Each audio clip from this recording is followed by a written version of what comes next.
سر كره إسرائيل للشيخ الشعراوي ومحاربته حتى بعد وفاته، ورد الشيخ عليهم ب3 كلمات فقط. ورد فعل السادات كانت علاقته حلوة جدا بالشيخ الشعراوي قبل ما يوصل للحكم وينتصر الجيش المصري. وسنة 73 صلى الشيخ الشعراوي ركعتين شكر لربنا بعد انتصار الجيش، وقال: سجدت وصليت شكر لأن النصر جاي من عند ربنا، وأصوات التكبير كانت بتهز سينا. وآخر سنة 73 ظهر الشعراوي على التلفزيون المصري لأول مرة في برنامج نور على نور، وكانت أول مرة المصريين يشوفوا الشيخ الشعراوي، وحصل قبول غير عادي بين قلوب المصريين وبين الشيخ الشعراوي، بالرغم من انه مصطلحاته قوية ومش سهلة اي حد يفهمها، الا ان كل الناس اجتمعت على حبه.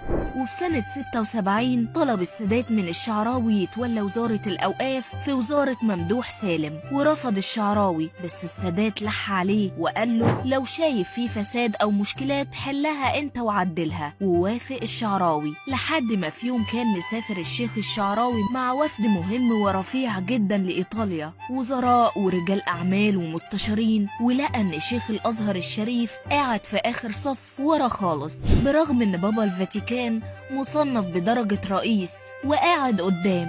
فغضب الشيخ الشعراوي جدا، وأول ما رجع اتكلم مع السادات وقال له إن لازم شيخ الأزهر يبقى في مكانة يستحقها. وفعلا السادات أصدر قرار برفع درجة شيخ الأزهر لدرجة رئيس وزراء ولا يعزل من منصبه مدى الحياة. وكان الشيخ الشعراوي سر كره إسرائيل للشيخ الشعراوي ومحاربته حتى بعد وفاته، ورد الشيخ عليهم ب3 كلمات فقط. ورد فعل السادات كانت علاقته حلوة جدا